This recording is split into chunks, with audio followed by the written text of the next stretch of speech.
Hello lads, today I have for you a tutorial for the smallest 11 by 11 seamless door, which I have just created. It is 960 blocks, 15 by 2 by 32 tall, and for once there is a size world record that's fully reliable. Now, it does have problems on some servers, but I'll explain that in a little bit. This closing is a lot faster than the previous one. See, you just wait until this redstone block slider stops spamming, then you can open it. It's a little bit slower because the top has to do a little bit more. That's how this was made smaller, by the way. It's because shave the top. There's also a lot fewer entities, and the last one was not fully reliable because I figured out some things about the bottom worm down there. So you can see it's kind of going. And so how we managed to make this smaller is just really simple. We just moved this down because the last dust line was not on the ceiling.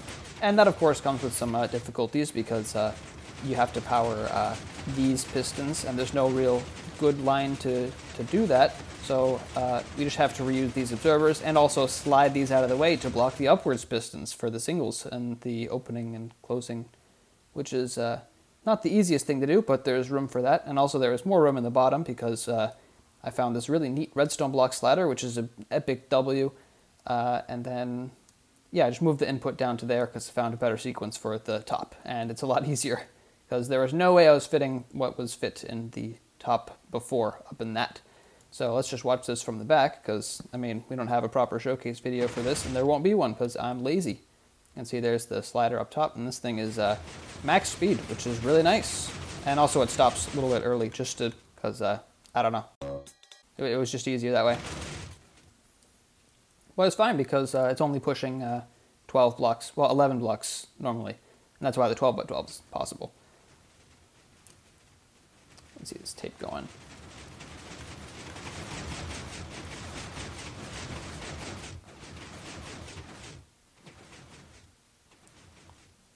See it go. There's these, the mine carts obviously make it unreliable on some servers, which is great. I'll explain how to test that, and if the server that you are going to build it on will be reliable or not. And then it's just the tape. I mean, you've seen it before. I will explain the parts as we build them. First off, we have to see if the minecart setup will be reliable. So let's just grab... I still am not familiar with this inventory, man. Make it stop. So anyways, this is just kind of anywhere. Build this anywhere. So you need 2 blocks like this. Just place a minecart on one of them, and you can... actually, no, that's not a very good idea. You should probably push the glass block down into the minecart. Yes, so do that. And so you need to shove this down and have a block such as a rail on top of it, because the minecart should not clip up onto the block. You can run this for like a little while and try this many times, but if you're on a server such as Paper, like the Synergy server is, which is unfortunate because that's where the world records plot is, this door doesn't work. So anyways, I made this setup on Synergy, and you can see if you power it a few times, it'll eventually break, which is not what you want, which is a bit unfortunate. So I made a huge external setup with like a bajillion timings to like emulate the minecarts. It was not very fun, but it does kind of work there now. So, well, work, quote unquote, when the door volume is literally tripled. But anyways, might as well just get on with the tutorial. So again, 15 by 2 by 32 area. I mean, this is actually not that bad of a build for survival, so you might as well build it. It's reliable. Actually, just build a slime and honey door. I swear, it's just 3 times better because it's like actually a decent speed. So anyways, the level of door frame is, I completely forgot, but we need like 12 blocks. So this is where the worm will be. So 1, 2, 3, 4, 5, 6, 7, 8, 9, 10, 11, 12. This is where the door frame should be. It'll be level with that one, so I can just check. But yes, it's 12 blocks. Then it's 11 by 11, 5 blocks to each side. Okay, this is a very large door frame. Have to build up 10 blocks. Okay. This is going to take a little bit. There we go. So that's the door frame. I might as well just add the second layer of the door frame as well, because, you know, just going to be easier like that. So anyways, first step is side pistons. The previous world record was the same, but with the side pistons, but the world record before that by David John did not have side pistons on one side, which was just easier for the sequence, I think, that he used. I'm not sure the exact reason. It's probably because of the tape that he used as well. But anyways, let's build the top setup. So first, we want to have one row of downwards facing sticky pistons, 9 of those, and then upwards facing normal pistons, 9 of those. Grab observers, go up 1 block, leave 1 gap because we need to place those minecarts. So I found a pretty cool setup for this. Oh, cool. I actually hit the brightness key. I'm still not used to the touch bar on the new Macs. My finger just always seems to hit them whenever it is the most inconvenient timing. So anyways, just do this. Those minecarts actually won't push themselves in some directions. Like if you do that in the other direction and place minecarts, they won't like push themselves. So you'll have to do it manually for them to start pushing each other, which is interesting. But it functions the same way effectively if you just shove them yourself. So anyways, place observers facing this way, and then piston worm up here, like that. Both sticky pistons this time. So just kind of shove these down. And then we need a detector rail line, like this. And don't place that last observer just yet. That's probably one of the last things you'd want to do. Let me find these blocks. So now we need a whole bunch of dust lines, and I don't even have dust in my inventory. Man, I am totally failing. So dust lines like this. Dust line here. Dust line here. And thankfully we don't need 2 of the observer sliders, which would probably take up too much space for the store to even be possible, so very happy about that, very fortunate. Remember, this is in the corner of the door, so 2 observers. One of them will appear to be useless, but I'll explain its use later. And then a bunch of these, and then actually a glass block, which I still don't have, which is extremely unfortunate. Why did they have to put them like that? So anyways, glass block, and then a return piston right here. That's that. And then we need 1 more slider, which is going to be right here. And that will slide these across. And it's like that, so this piston will be pushing even when the thing is not there, so the slider will never... I think it's easier just to search oak to get a log and leaf, which is a really good strategy, I think, that I've come up with, because I can't find log and leaf in the inventory normally.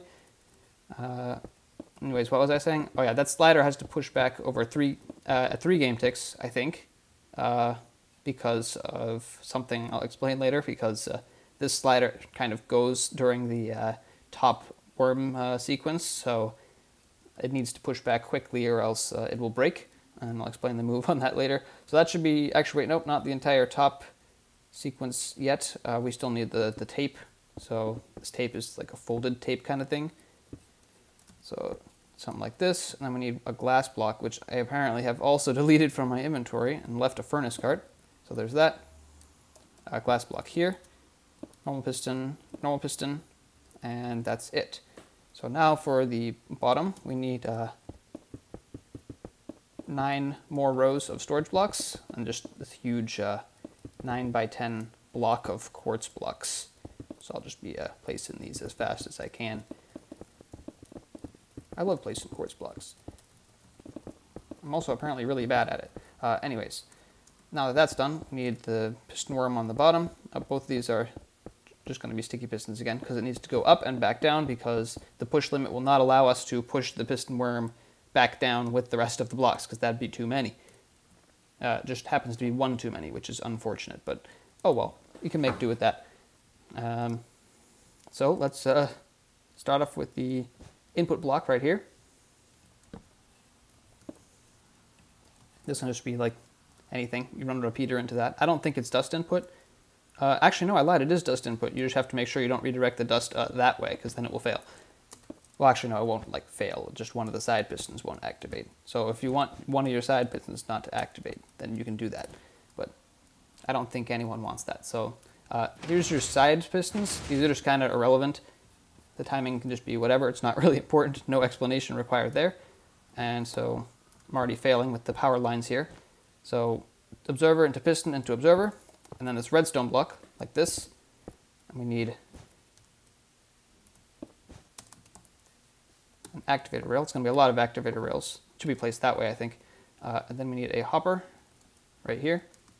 And this will go into the first of many sliders. This will slide the bottom pistons. And there will be a glass block right here, and then 2 observers like that to send it back. And this is important that it's even game tick for starting the bottom, or we're starting the worm. The bottom pistons need to be sliding to be powered reliably, apart from the top pistons here. Actually, wait, do they? No, they don't. It just is, they used to be in a previous iteration of the door, because I power the bottom input separately on this one, which I will now build because it's seemingly that I have forgotten to build the bottom slider setup, so let's do that now. Just dust lines, and also we need slabs. Still am unable to find them. What do I not need anymore? I need everything except for quartz blocks, maybe. Okay, and then I need activator rails. Where did they go? Oh my god. Okay, activator rails like that, and I'll explain the importance of these activator rails being specifically like that later.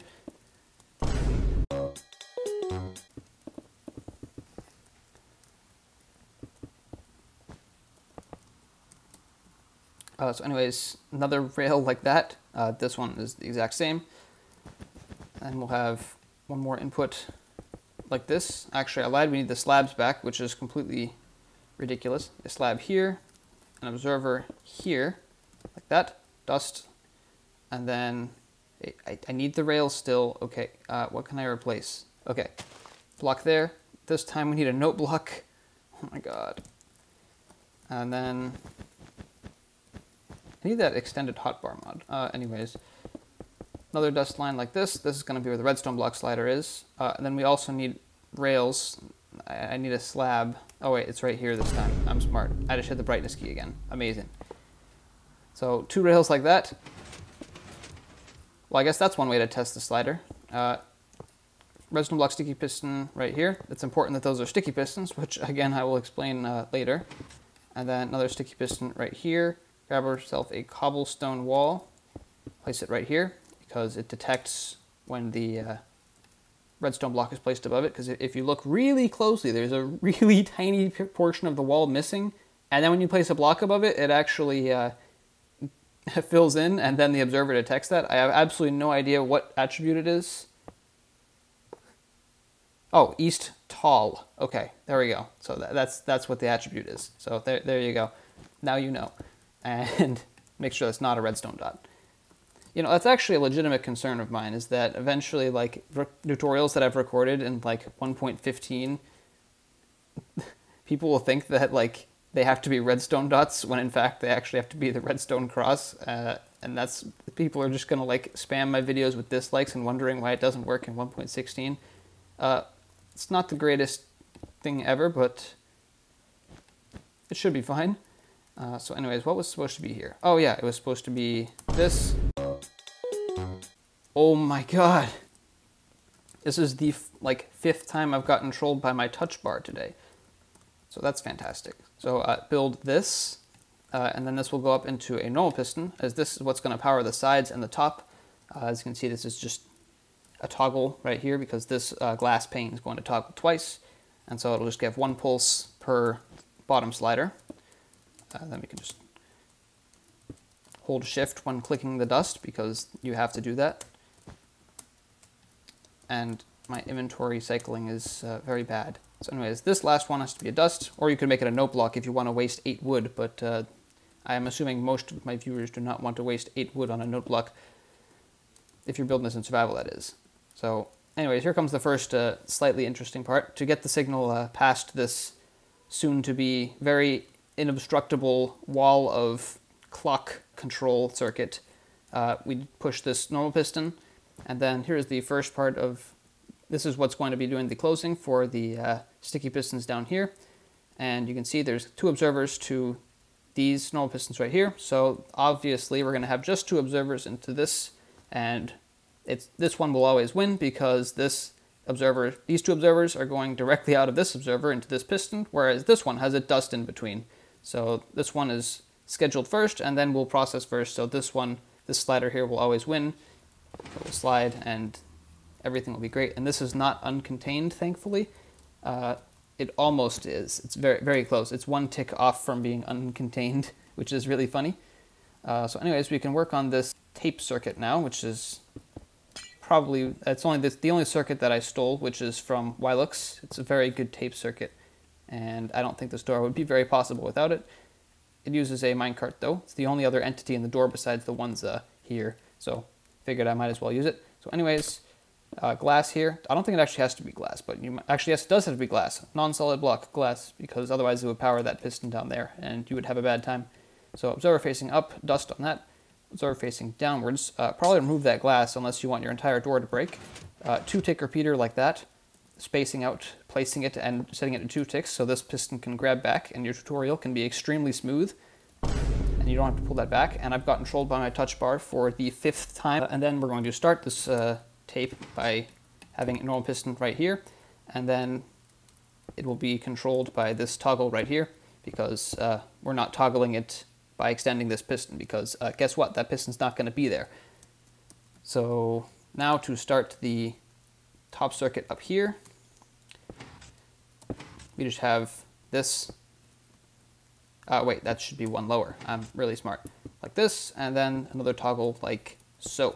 So anyways, let me let me just do this side of the tape first. So this powering like that, and we actually need a sticky piston like that with an observer on it and a repeater like this, so we can power this, and this will not clock because it's a toggle. And then also we need an observer here so we can have these pistons update that one at the right time. And then also we need these for later, which I'll explain later. So let me go on with the explanation of this right here. I already explained this part. So this tape cycles, basically it's just these two parts that are important. These are just kind of like for cycling purposes. So you can see if I, whenever I change the repeater here, it will kind of grab up and then grab up again, and then it will push that block over. So you can see that happening like that. I'm going to put these back. Basically just does that over and over again, and then to stop it, there's this really nifty circuit that spams this dropper and also very conveniently spams these pistons for a fantastic opening animation. And then there's a very convenient number of items in this dropper, which is 16, which means you can just split a stack twice, and it's amazing. And then we'll have a comparator here, and when this runs out, it will be pushing this back up, which is how it stops, because then this detector rail powers again, and then it will stop. And in previous iterations of the door, this was just like an observer, like that. And the reason why that's a problem is because this whole arrangement is timed in a way that this will give a double pulse when this pushes back up, but this block will spit back out again. And that's a really big problem, because whenever this circuit goes up here, these detector rails going by will cause this piston to grab this back up.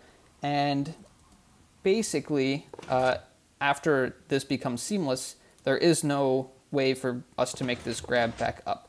So we kind of have to we'd have to have, in the previous iterations of the door, we'd have to power this manually twice. So this will grab up like this, but there's no room to do that in this top circuit right here. So changing this observer to a repeater with 2 ticks makes this so the repeater here doesn't actually accept that pulse, and then it will grab back up and not double pulse, which is a great thing here.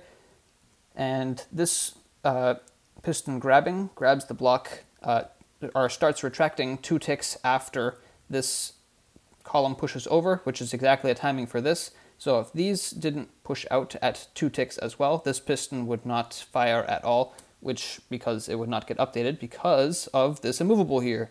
If that wasn't there, I think that would also work. I'm pretty sure. I haven't tested it though, but scheduling stuff. And then this is for later. So hopefully that's all this explained. Yes, that is. Great. So now we can work on this top worm circuit. So this entire circuit is going to be revolving around this entire thing, like clocking every 12 ticks, because when this thing pushes down, it takes 1 tick for these detector rails to turn on because of the minecarts. And since detector rails work, they are ticked every 10 ticks after they are turned on, and the minecarts will obviously fall down off the detector rail. And so once they are powered, they will be powered for exactly 10 ticks, and then it will depower. So these pistons right here, when they are pushed down, will be activated by the detector rails, and then they will depower 11 ticks after these pistons have powered originally. And then if these are depowered at 11 ticks, if we pulse this line again at 12, if we power this area again, these pistons will be updated automatically, and we can update abuse to either make them spit with a 1 game tick pulse and start the cycle over again, or we can make it do a 3 game tick pulse, which is necessary to start the flying machine at the bottom, because we can't just spit the blocks out like in David John's door, because of course that's going to have them blocked by the detector rails again, so we can't afford that. We have to pull those pistons back up. That's why these are sticky pistons as well. So now with that explanation out of the way, we can work on making that.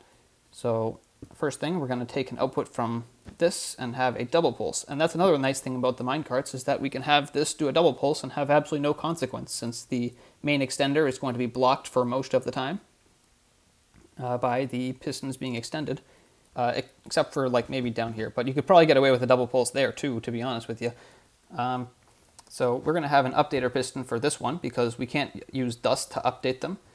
Because as you know, if we had a piston right here and we didn't abuse any kind of update order, it would be locational whether or not this thing right here would actually work if we powered this dust at the right time with the wrong order. So, and obviously I'm not powering this one tick after as well, because there are some other problems with that as well for some reason. So we're just going to have an updater piston, which will also serve as powering this line later. And then we'll have a 3-tick repeater like this. And then this whole arrangement will add up to, I think, 8 ticks after this. So if this is powered at tick 0, this will push over 8 ticks later. And then this second pulse kind of does like whatever, nobody cares, because this is already going to be blocked. And then we will have a sticky piston right here, which will actually pull this observer back, which is kind of why this observer is here. And then this observer pushing back will push it forward again. And then after 4 ticks after this pushes back, at 8 ticks, it will power this again. And so that's going to be a total of 12 ticks. And you might be wondering, well, gee, there's a slider piston right here. That's kind of a problem, because you're kind of powering that with this. And to that I say, moving block update order. When you move this column, the observers will update furthest to nearest in some phase, I'm not sure. So these ones will power in this order in the same tick like this, and then that one will be updated last. So these pistons right here will take priority over all of them, or over the slider, that is. The only time when it will not do that is when the pistons are in this arrangement right here, like this, and this observer pushes back. And this is when it will slide over and then slide back within 3 game ticks, just fast enough for them to get retracted back down again, which is really convenient, because you know, we only have 3 ticks or 4 ticks of leeway here, which is somewhat inconvenient, but just fast enough, because I mean, we can fit that anyways. It's really compact. And oh yeah, this can not have to be exactly 12 ticks in between, because these can just kind of like wait here with this dust line, and you don't have to rely on any updates. But we do have to rely on updates for the rest of these, because we can't really fit any updaters. So the way we can get this is through tile tick priority. And so the rest of this circuit is just kind of leeching off of this 12-tick clock. And so we're going to have a hopper and observer. The hopper is not really super important here. As you can see, also we're just having observer out of observer. And the reason why this works is because we need this dust right here turning on to update the pistons to turn off from turning on from this dust. The pistons being placed by being dragged down is going to be enough to update them to turn on. but then this dust will turn off after one game tick after these turn on, and then this dust will turn on with a higher tile tick priority, which means it's processed later, and then this dust above turning off because they are both from observers, and so that will update this to turn off always, because stuff turning off is processed before stuff turning on, therefore will be executed first. So that also goes for the same case for this. So that's completely reliable. So now with that out of the way, also, I was going to explain these later, and basically what's happening here is these detector rails are powering this piston here, and we actually can't use this as an updater as we have previously because this piston gets powered like this, and when the pistons are at this level, there's nothing stopping this quartz block from just being pushed in. Well, actually, it would be a glass block, but whatever, leave me alone. So it just so happens that this piston getting powered kind of leaves these pistons an odd number of times, so it would just kind of be like this when the door is done opening, which would be very unfortunate if that were to happen. So we need to have these here, so they just do it like a long pulse instead of a bunch of spammy pulses, which might look better for the animation. I don't know. So anyways, to stop this clock, we're going to have, again, the dropper spam timer, because that's probably the most compact timer that can be used here. So we're going to spam a bajillion pulses, because this does like 3 pulses, and then this does like a 4th one, like much later. So it does just enough, and this will have 10 items in it. Spams it just enough for this dropper to eventually empty out, and then this observer just so happens to like spam this in time for it to work. Oh wait, I forgot to make this a rail so it looks cooler. Sorry about that. It still works with a hopper, but rail is cheaper as well, so just do that. It's way cooler. So anyways, that's the entire top circuit. We can test that out if, well, we can sort of test that out. If you want to test it, we need to place obsidian up here, because otherwise the flying machine will go off into infinity and beyond, because there's nothing there to stop it. We haven't quite made that yet. Bam. So you can see this pushes over, and this doesn't happen. This toggle changes states. This has slid over. Actually, we have no proof that it did, because it wouldn't be pushed out anyways, but you can trust me on that. Everything has gone accordingly, so we can actually watch it this time. Yay! Then the tape will happen. You can see that's why this block gets moved instantly, which is why we need this to be updated, and then you can see this doing the long pulls. Oh, and here we go. You can see this piston happening. This piston also happens. You can see the dust updating it to a 1 game tick pulse, and then here the dust doesn't update it, so it does a 3 game tick pulse, and that would happen in some locations if we didn't abuse tile tick priority. And you can see this kind of just dies. So what you'll have to do to reset this is just kind of pull these up manually. And then you can just push this up and pull it down.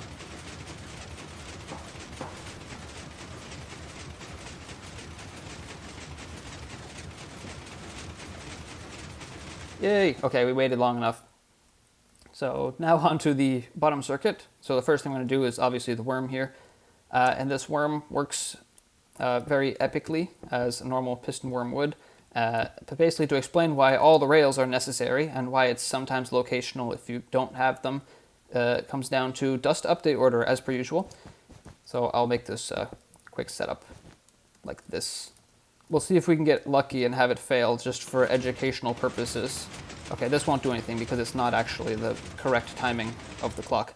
See if we can get lucky and see if... Yes, there we go. Amazing. So this is why the rails are needed. So what's happening here is this piston in this location is not quite getting updated correctly. I mean, you can try this for yourself. It'll sometimes work, sometimes it won't. Actually, I'm not sure. You'd have to like move this over 1, I think, sometime. I'm not sure. I'm only sure that it doesn't work sometimes. So what's happening here, obviously, this dust is updating before this one, and therefore it's not giving this an update when it is turning off. And so how you fix that is just by placing a rail. Oh, actually, this has to be a slab, which I will also explain later. You'll see if you have a rail here, it will start to go. And then it kind of works. There should also be a rail for this one too, but like that just happens to work in that location. So if we just stop this clock for now, kind of have a demonstration here. So when the slider has two different types of moves. One of them is when it pushes, and the other one is when it grabs back up. So that's a push move, and that's a grab move. The push moves are mostly, actually no, the push moves can be locational as well, which is actually the case that in this location that I've just showed. So I'll explain that one first. When the slider gets to here, when it does a 2 game tick pulse, the dust that's powering it is this. So basically the spamminess is the dust is turning on for 2 game ticks and then off for 2 game ticks. And so what's happening is this piston right here is turning off, this dust turns on, this piston technically places at 2 game ticks, but we're going to call it 3 game ticks just for all intents and purposes here because it's easier to understand if you do that. So this will pull up, this places at 3 game ticks, it gets updated because this dust will already be on, so it kind of does that. But then this dust will turn off after 1 game tick, and whether or not the dust underneath it will update it before or after is quite important because they're being powered at the same time for the worm to like actually work. So if it does get updated, it does a 1 game tick pulse and the worm continues as usual, but if it doesn't, it does a 3 game tick pulse because it doesn't realize that it turned off, and then it will start going the other way, which is a bad thing, and that makes it locational. But if you have a rail, also it's important that this is a slab because if this dust powers the rail instead, which meaning like this one is processed first and this one is processed last, which is actually the reverse of what you want for it to work, the rail will be attached to this dust and update it at the same time as this dust turns on and doesn't do anything for this dust, and turns on and off and doesn't do anything for that dust, which is a bad thing. So what you want to do is attach it directly to this dust with a slab instead. And that would work because the rail sends an update to these 2 layers where the glass is, sends an update to these 2 blocks, and then it will always work because when this piston gets to right here, this dust turning off is directly attached to this rail and it gets an instant update like this.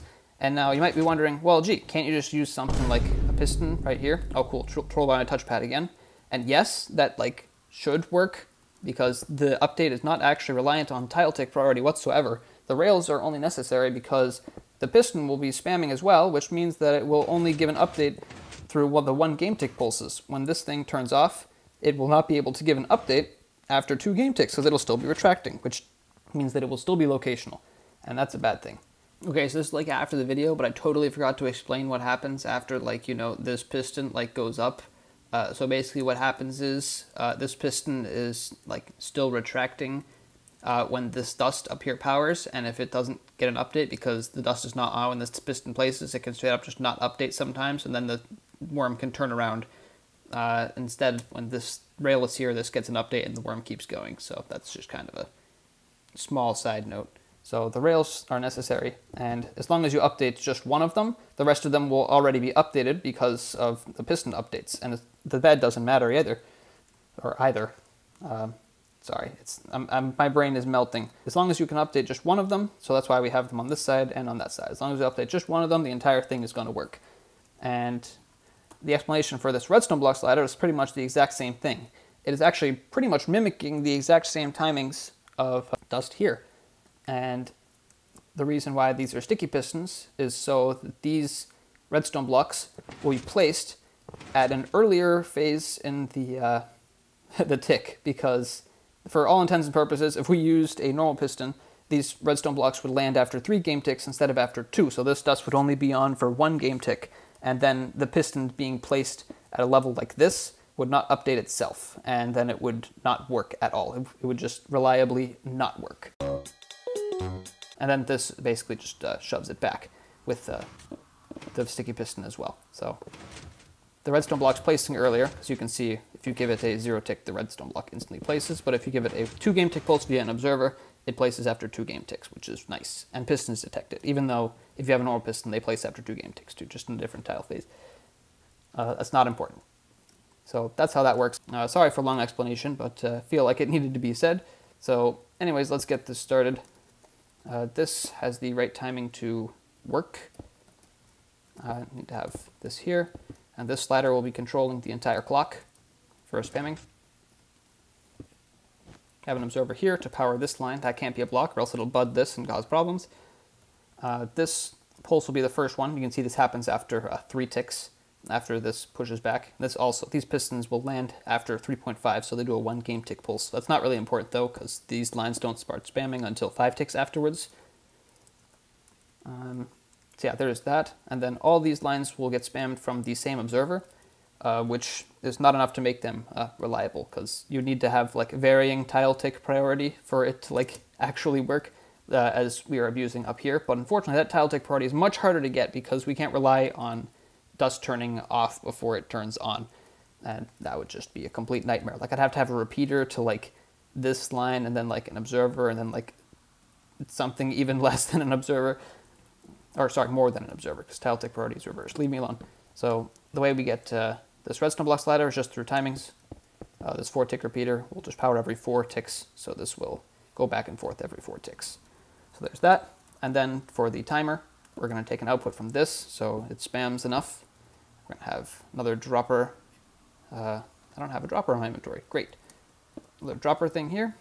This one will have 14 items in it. We'll just use redstone blocks. And then this will get shoved back down with this. And then this won't grab because it will be way before the last pulse from this. So the worm will end up somewhere like that, as you have seen. And that's important for later. So that's the worm, and now the only thing left to do is catch the flying machine up at the top. I'm going to remove these obsidian now because they're not really needed anymore. And so it's very specific timing to do that. And for this to not be uncontained, actually, these timings have to be 3 ticks apart. And there's a specific timing that this will actually block the pulse going up to this, which is extremely nice. I think the timing through this dust actually muddles with the observers spamming here as well. So it just does like the pistons at this level just kind of do 1 pulse and then grab the normal pistons back up. And then the tape starts, which is really nice because, well, we have to give 2 pulses for the tape to start. So that's the cool thing that happens. So how we get that to happen is we have an observer here to detect when the last thing is pushed down, because it'll detect these pistons moving from here to there as they get shoved down. And then we'll have a 4 tick repeater, 2 observers into a block, into a rail here, and then a normal piston like this. And in order for this to not be completely unreliable, it would actually be directional, I think, if there was not a piston right here, which would just so happen to remove the block just enough, because it gets spammed by this target block. It removes them at the right times so it doesn't like slide over, which is really nice. And also it ends like this, so these pistons don't get slid over when they're at this level, which just is lucky, but yeah, I'll admit I got a little bit lucky with that one. So anyways, this slider right here, we just have to push this back and then power this piston with 3 tick intervals, which is pretty easy with this amount of space, so I got a little creative. So 3 observers up like this. We are just going to not update that piston, or hope it doesn't get randomly updated. Target block here, 3 tick repeater, observer, rail, observer, that's going to do stuff, doesn't matter. Block observer out from this sticky piston. Then we're going to have another sticky piston here, observer out from this. Then we're going to have this be kind of like a toggle, so 2 tick repeater here. You can see once this piston powers, you can see it kind of does that. And so this rail will then get pushed back over. It'll pulse a second time, grab that back up, and then we can use our good friend the redstone lamp to power this thing twice at the right time. So that's the entire door done, or at least should be, unless I didn't make any mistakes, which I probably didn't, because I've built this door a bajillion times from testing it.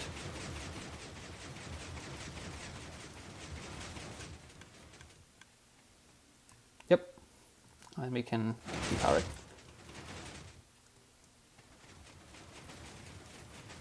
Just gonna empty my inventory.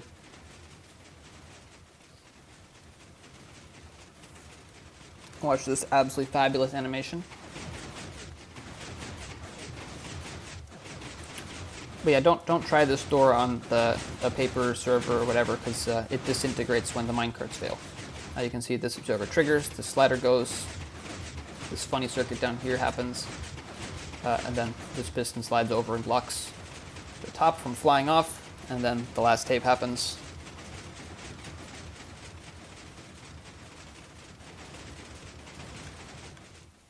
yeah, there you go. There's the smallest 11 by 11 seamless door. Hopefully some of my explanations made sense and my bajillion minutes of rambling was justified. So yeah, hope you learned something, and see you in the next one.